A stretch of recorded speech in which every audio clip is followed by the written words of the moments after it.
Hi guys, I am Shivam Gupta. Welcome to Moxwin MBA preparation. So guys, today's video is going to be very important for those who are preparing for CMAT 2025 exam because in this video I want to discuss about the detailed syllabus and books that you can refer. So guys, CMAT में 5 sections होते हैं, सबका हम detail में syllabus बताने वाले हैं. Video को स्टार्टिंग से अंत पूरा देखिएगा, चैनल सब्सक्राइब करिएगा, इंस्टाग्राम को फॉलो करिएगा. चलो गाइस स्टार्ट करते हैं. गाइस ये टेलीग्राम, व्हाट्सएप एंड फेसबुक के लिंक्स हैं. इनके लिंक्स आपको इस वीडियो की कमेंट सेक्शन में मिल जाएंगे. ये सारे ग्रुप्स को ज्वाइन कर लेना, यहाँ पे आपको प्रैक्टिस क्वेश्चंस मिलेंगे. प्लस गाइस अगर आप रीडिंग कॉम्प्रिहेंशन प्रैक्टिस करना चाहते हो, यहाँ पे व्हाट्सएप कर देना, आपको ब्रॉडकास्ट इसमें ऐड कर दिया जाएगा. और कैट नॉन कैट के आरसीज आपको डेली बेसिस पे मिलेंगे टेस्ट फॉर्म में. चलो गाइस, तो गाइस आगे बढ़ने से पहले सीमैट का पैटर्न क्या है वो देखते हैं. सीमैट में बेसिकली 5 सेक्शंस आते हैं. लॉजिकल रीजनिंग हो गया, इंग्लिश हो गया, language comprehension, quantitative aptitude, GK हो गया, general awareness and innovation and entrepreneurship. तो गाइस सीमैट बाकी एग्जाम से अलग इसलिए क्योंकि यहाँ पे दो न्यू सेक्शंस हैं.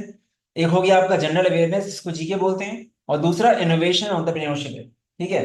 तो गाइस ये पांचों सेक्शंस में 20 क्वेश्चन ईच होते हैं. टोटल 100 क्वेश्चन होते हैं. मार्क्स पर क्वेश्चन 4 होता है. नेगेटिव मार्किंग -1 होती है, मतलब 1/4 होती है. 400 मार्क्स का पेपर होता है. ये इसका पैटर्न है. ठीक है. और अगर मैं टाइम की बात करूँ तो आपको यहाँ पे 3 आवर्स मिलते हैं, तो टाइम आपको काफी मिलता है क्योंकि जीके एंड इनोवेशन में ज्यादा टाइम नहीं लगता है क्योंकि ये थ्योरी वाले हैं. ठीक है. तो गाइस ये पैटर्न है. अब गाइस सबसे बड़ा क्वेश्चन है कि सीमैट एग्जाम देना क्यों है. कुछ कॉलेजेस सीमैट से ऐसे हैं जो आपको कैट से भी लेते हैं, सीमैट भी लेते हैं. अब कई बार क्या होता है कि कैट आपको उतना अच्छा नहीं हो पाता है, कोई एक सेक्शन की वजह से आपका कैट में परसेंटाइल नहीं हो पाया, तो सीमैट आपको बचा लेता है. जैसे मैं कुछ एग्जांपल्स देता हूँ कॉलेजेस के. जैसे आपका केजू समैया हो गया, ग्रेट लेक्स चेन्नई हो गया. ठीक है. एनआईबीएम पुणे बहुत अच्छा कॉलेज है, 15 लाख का पैकेज है. ठीक है. फिर आपका जिम गोवा कभी कभी ले लेता है अगर सीमैट टाइम पे हो जाए. तो इस तरह करीब 7-8 कॉलेज हैं जो आपको 10 से 12 लाख का पैकेज देते हैं. ठीक है.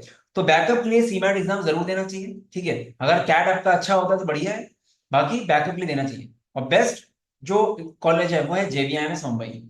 जेबीआईएमएस मुंबई कोर प्रोग्राम, उसके लिए आपको 99.99 चाहिए होगा, मतलब 400 में अराउंड 350 मार्क्स ये मान. ठीक है. बाकी मैं अलग वीडियो बनाऊंगा कॉलेजेस का. अब चलते हैं सिलेबस पे. तो गैस पहले देखते हैं क्वांट्स.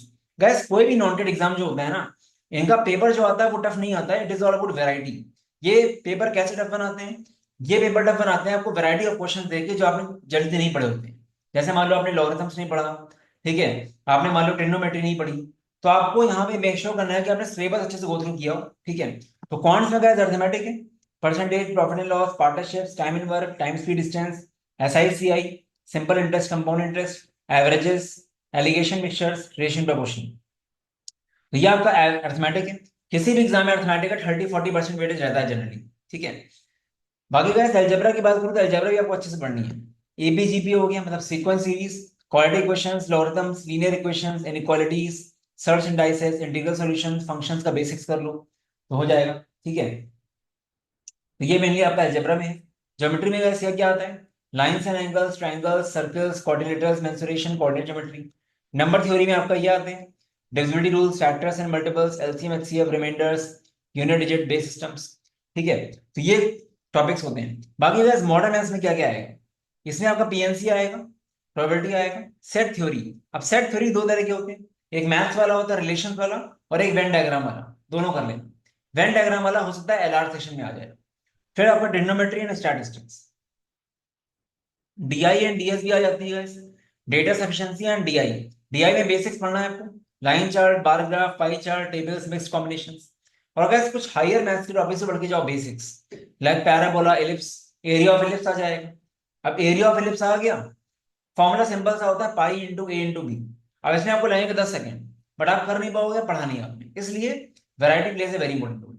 इलिप्स हो गया, हाइपरबोला हो गया, इसके बाद ये क्या है, हाइड हो गया है, सर्कल्स, एसिम्पटोट्स. एसिम्पटोट्स का क्वेश्चन भी आ चुका है पहले, इसमें नहीं आया, एसआरसी में आया, बट आ सकता है. बायनोमियल थ्योरम हो गया, स्ट्रेट लाइंस हो गया. ठीक है. डीआई के स्लेट्स. तो कहने मतलब क्या आएगा, इसकी वैरायटी इज द की. किसी भी अनकॉमन टॉपिक से क्वेश्चन आएगा तो ज्यादा टफ नहीं आएगा. ठीक है. यहाँ पे गलती लोग क्या करते हैं, कुछ मेन टॉपिक्स पढ़ के चले जाते हैं, उससे दिक्कत है. जैसे वो कई बार क्या हुआ है कि अर्थमेटिक आप पढ़ के गए थे, अर्थमेटिक के बहुत ही कम क्वेश्चन आए, एक बार ऐसा हुआ था. अर्थमेटिक के 4 ही 5 क्वेश्चन आए थे, वो सारे क्वेश्चन बहुत लेंदी थे. अलजेब्रा के सब क्वेश्चन बहुत ईजी है. इस वजह से बोला जाता है आपको हर टॉपिक को ऐसे पढ़ना है, ये मान के कि 20 के 20 क्वेश्चन उसी टॉपिक से आने वाले हैं. ठीक है. Variety is the key. और बहुत बच्चे ऐसे हैं जिन जो फुल मार्क्स आते हैं पॉइंट्स, क्योंकि सीमैट एक ऐसा एग्जाम है जिसमें टाइम बहुत मिलता है आपको. बाकी कंपेरिजन में तो स्पीड का बहुत ज्यादा इशू नहीं आता है। अब गाइस बुक्स कौन सी रेफर करनी है अगर आप सेल्फ स्टडी कर रहे हो?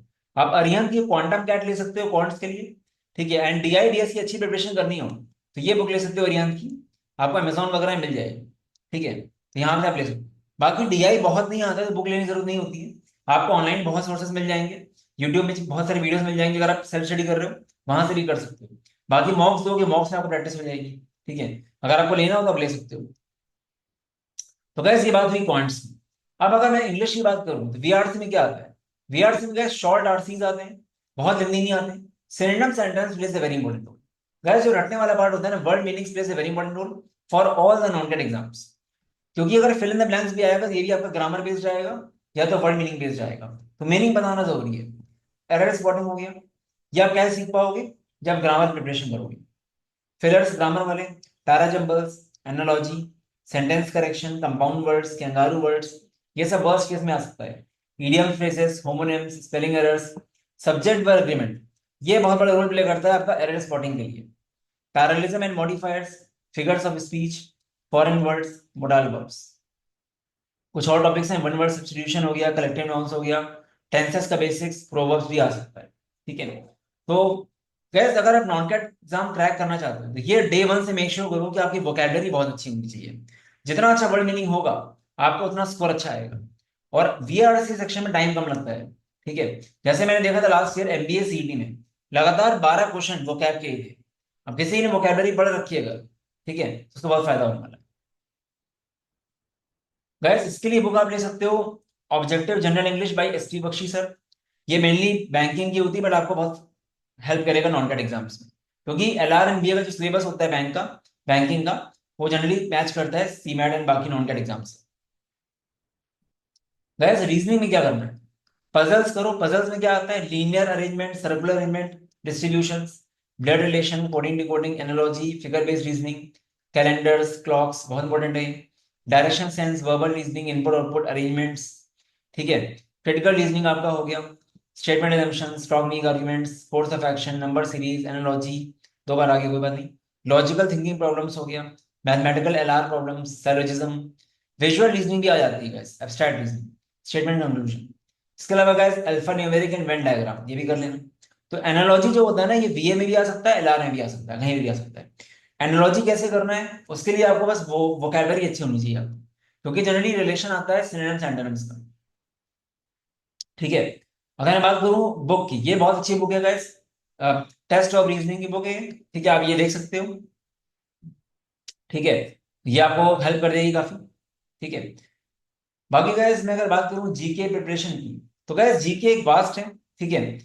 जीके में आपको मेनली स्ट्रैटेजी के फोकस करना है, करंट अफेयर्स लास्ट 12 मंथ्स के, रिसोर्सेज। तो कॉमन स्ट्रैटेजी के टॉपिक्स बारे में डिस्कस करूंगा अभी। करंट अफेयर्स लास्ट 12 महीने के पढ़ लेना अच्छे से। रिसोर्सेज क्या हो सकते हैं? जीके का कंटेंट आपको फ्री बहुत मिल जाएगा, बट स्ट्रक्चर्ड वे में करना है। अब प्रॉब्लम क्या है कि लोग जोश में आके जीके बहुत पढ़ते हैं स्टार्टिंग में, बट सीमेट आते थे भूल जाते हैं। तो उतना आप पढ़ो जितना आप रिवाइज कर पाओ, क्योंकि आज आपने मान लो 15 पेज पढ़े और सीमेट तक याद ही नहीं, फायदा नहीं हुआ ना कुछ। तो स्ट्रक्चर्ड वे में करो। अगर आप मंथ बाय मंथ भी कर रहे हो तो एक ही सोर्स को फॉलो करो, उसको रिवाइज करो। कम से कम 3-4 बार पीडीएफ रट के जाना है, क्योंकि रीड करना और रटना दो अलग चीजें होती हैं guys। गलती लोग यही करते हैं, जीके पढ़ते हैं बहुत है बट याद कुछ नहीं रहता, क्योंकि आप मल्टीपल सोर्सेज से पढ़ रहे हो, आप खाली वॉल्यूम बढ़ा रहे हो, उससे फायदा नहीं होगा। अड्डा 247, जीके टुडे, यूट्यूब चैनल्स मिल जाएंगे बहुत सारे, जीके कोर्स स्ट्रक्चर्ड है। रिकमेंड करूंगा जीके कोर्स लो स्ट्रक्चर्ड प्रिपरेशन के लिए अगर ले पाओ तो, ठीक है। बाकी ऐसा भी हो जाएगा। आपको स्ट्रैटेजी के टॉपिक्स क्या होते हैं? National parks, dams and stations, wild life sanctuaries, Indian polity, currency and Capitals, reverse and cities, banks and headquarters, general science, festival states, painting vendors, awards honours, rankings, UNESCO world heritage sites के बारे में बहुत आता है, history basics, battles and events, ठीक है। Headquarters of important organisations, India की भी बाहर की भी, ये सब बहुत आता है कि डब्ल्यूएचओ कहाँ पे है, ठीक है। Vitamin and minerals. तो ये कुछ मैंने मेन मेन टॉपिक्स बताए, बट करना आपको ज्यादा पड़ेगा। तो जीके की प्रिपरेशन अगर अभी भी स्ट्रक्चर्ड वे में करोगे तो आराम से 20 में से 15 क्वेश्चन करके आओगे, अगर पेपर नॉर्मल लेवल का आया। बहुत ही वियर्ड जीके आई तो कोई नहीं कर पाएगा उस केस में, ठीक है, 7-8 ही क्वेश्चन कर पाओगे तो कट ऑफ नीचे जाएगा, ठीक है। तो जीके की प्रिपरेशन अभी से स्टार्ट कर दो, ये सही टाइम है। CMAT exam generally guys March and या अप्रैल में होगा, मई में भी हो सकता है। 2 साल से एग्जाम अप्रैल में हो रहा है, आप मार्च एंड मान के चलो सीमैट को। इसके फॉर्म्स जो होते हैं वो आ जाएंगे दिसंबर में। गाइस लास्ट सेक्शन बचा है इनोवेशन एंड एंटरप्रेन्योरशिप। इसमें गाइस क्या करना है आपको, इसका मैं अलग से वीडियो बनाऊंगा, बट अभी के लिए इनोवेशन एंटरप्रेन्योरशिप अभी रिसेंटली लॉन्च किया 2-3 साल पहले। इसमें आपको बिजनेस की नॉलेज होनी चाहिए, फाइनेंस, मार्केटिंग, इकोनॉमिक्स इन सब की। तो marketing basics, 7 P's of marketing, marketing basics, product life cycle, ये सब पढ़ लो। Micro and macro economics, demand supply क्या होता है, GDP, types of economy, market structure, inflation, ये सब आना चाहिए। और फ्रैंकली बताऊं तो मुझे ये सेक्शन बहुत अच्छा लगता है, क्योंकि एक्चुअल टर्म्स में यही सेक्शन एक्चुअली सेंसिबल है, जो आपको लाइफ लॉन्ग काम आने वाला है। ठीक है, बाकी सब तो एप्टीट्यूड है, इवन जीके बहुत काम नहीं आएगी, पर ये आपको बहुत काम आने वाला है आगे, एमबीए में पढ़ोगे आप। बिजनेस फाइनेंस में फाइनेंशियल स्टेटमेंट्स के बारे में पता होना चाहिए, टर्म्स के, personal financing, stocks and bonds, mutual funds, PPF के बारे में आइडिया होना चाहिए। Taxes and GST, CRR, SLR, bank rate, repo rate, startups and terms associated with it, entrepreneurship and enterprise, origin and basic terms, micro medium small enterprises, innovation management हो गया, business cycle and business models हो गया, types of companies, public limited, proprietorship, limited liability, ये सब आपका होता है। तो अभी मैं अलग से एक वीडियो बनाऊंगा बाद में। तो इनोवेशन और एंटरप्रेन्योरशिप में लोग गलती क्या करते हैं, लोग सोचते हैं मुझे कोई 1000 क्वेश्चन दे दे। गाइस एमसीक्यू में डिपेंड रहो। अगर आपने चैप्टर बाय चैप्टर पढ़ रखा है, ठीक है, मार्केटिंग के बारे में, फाइनेंस के बारे में, तो आपको कोई भी क्वेश्चन बन जाएगा। अगर आप खाली एमसीक्यू पे डिपेंड हो गए कि 2000 क्वेश्चन रट लिए, उससे फायदा नहीं होगा, आपका एनर्जी वेस्ट हो रहा है। ठीक है, तो प्रॉपर एम करो हो जाएगा। अब गाइस एक सीमैट के लिए अगर एक प्रॉपर स्ट्रक्चर्ड वे प्रिपरेशन करना है, तो सीमैट का हम लोग का डेडिकेटेड बैच स्टार्ट हो रहा है 12 नवंबर से, टेंटेटिवली, मतलब मैक्स टू मैक्स 15 से स्टार्ट हो जाएगा। 12th कर लिए, काफी स्ट्रक्चर्ड कोर्स है, सब कुछ कवर्ड है, जीरो से अंदर, live Zoom classes, test series, GDP, everything is covered. ठीक है, ये कॉम्बो पैक्स हैं। बाकी मैं बहुत डिटेल सिखाता हूँ आपको। Live Zoom classes, practice sheet, topic test, mocks, GK course, GK का लाइव क्लासेस भी है, इनोवेशन एंटरप्रेन्योरशिप पूरा कंटेंट है। ठीक है, तो गाइस हम लोग का मेन यूएसपी है कि हम लोग सारी वेरायटी, सारे क्वेश्चन टाइप्स क्लास में ही दे देते हैं। हम चाहते हैं कि जब एग्जाम में आप बैठो, तो किसी भी क्वेश्चन को देखिए यार बोल पाओ ये कैसे होगा। 9 से 10 हजार क्वेश्चन क्लास में ही हो जाते हैं। ठीक है, तो क्लासेस बहुत ही डिटेल में होती हैं, लाइव जूम क्लासेस में। फर्स्ट बैच में जो क्लासेस हो चुकी है 4-5%, उनकी आपको रिकॉर्डिंग्स मिल जाएंगी विद शेड्यूल। बाकी नेक्स्ट 3-4 मंथ्स मैं जैसा बोलूँ अगर वैसा करोगे, आराम से एग्जाम निकलेगा। इस बार गैस कम से कम 200 बच्चों को 98 प्लस था सीमैट में। हम लोग यहाँ से डेली रीड्स मैगजीन आपको मिलती है हम लोग के व्हाट्सएप ग्रुप में, जहाँ पे डेली करंट अफेयर्स आपको शेयर होते हैं। पीवाईक्यूज की रिकॉर्डिंग्स मिलेगी विद लाइव क्लासेस भी होंगी पीवाईक्यूज की, बाकी जीडीपीआई भी इंक्लूडेड है। Pricing is extremely economical as compared to what we are providing. ठीक है, और हम लोग यहाँ से सीमैट में 99.98 भी आ चुका है मल्टीपल टाइम्स। ठीक है, ये रिजल्ट है, यह एसआरसीसी का रिजल्ट है फिलहाल। ठीक है, हमने शायद वाली स्लाइड लगाई नहीं, कोई बात नहीं। रिजल्ट्स वगैरह सीमैट में देखी चुकी आप, 200 प्लस 98% इसमें। बाकी गैस ये और रिजल्ट्स हैं बाकी एग्जाम्स के, और ये देख सकते हो आप सीमैट के टॉपर्स। सो गैस कोई डाउट आता है मुझे यहाँ पे व्हाट्सएप कर देना। ठीक है, और मॉक्सऑन.इन में जाओगे तो आपको डिटेल्स मिल जाएंगे सीमैट कोर्स की। बाकी व्हाट्सएप से और इंक्वायरी कर सकते हो। एक स्ट्रक्चर्ड वे में करूँ, और ये मत समझो सीमैट की बहुत जल्दी है, अब टाइम आ चुका है सीमैट प्रिपरेशन करने का। ठीक है, क्योंकि कम से कम 2-3 महीने देने पड़ेंगे अगर बाकी टारगेट कर रहे हो। टारगेट गैस जेबीआईएमएस का लेके चलो। आई नो 99.99 लेके डर लगता है, उसको मत सोचो। आप टारगेट करो, आपको 350 मार्क्स लाना है 400, बस ये टारगेट रखो। अगर ये टारगेट रखोगे तो आपको डर नहीं लगेगा। ठीक है, चलो guys, all the best, bye bye.